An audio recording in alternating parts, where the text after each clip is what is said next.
In my last in-person class with the freshman meteorology students before Thanksgiving, I told them that when I think back on this semester, I will first remember their resilience during this challenging time.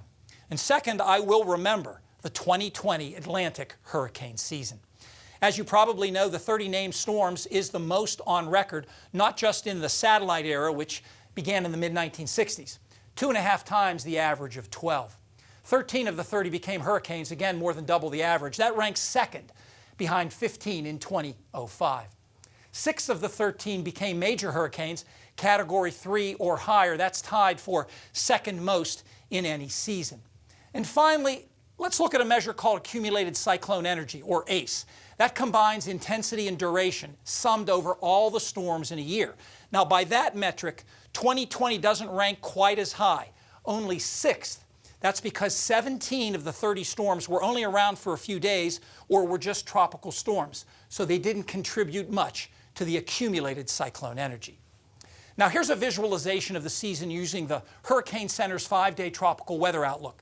This animation started at the end of July. By that time, there had already been a record 9 named storms. 4 more formed in August, the month ending with Marco and Laura coming ashore in Louisiana. The climatological peak month of September was true to form, with a record 10 named storms, exhausting the regular list of 21 names by September 18th.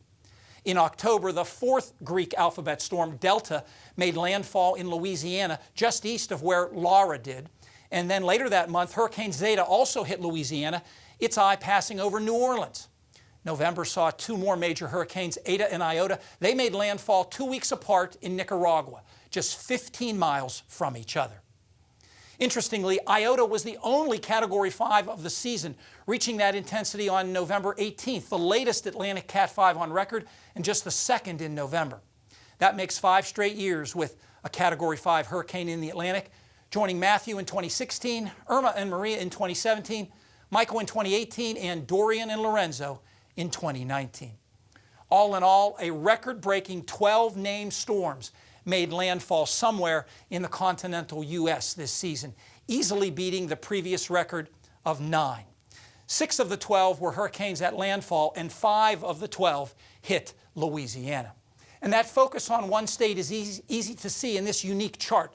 The colors show how many days an area was in the National Hurricane Center's 5-day forecast cone.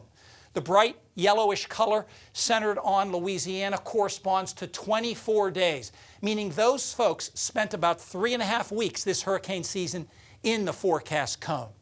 Talk about anxious times. And all those storms kept the hurricane hunters busy. Here's a summary of all their flights below about 15,000 feet, colorized by the wind speed they measured. Anywhere you see red, that's at least 100 miles per hour. You see a lot of that in the Gulf, headed toward Louisiana, and also the fingerprint of Eta and Iota headed towards Nicaragua. Atlantic tropical cyclones are very rare in December, so this is likely the final family photograph of the 2020 Atlantic hurricane season, from Arthur to Wilfred, then Alpha to Iota.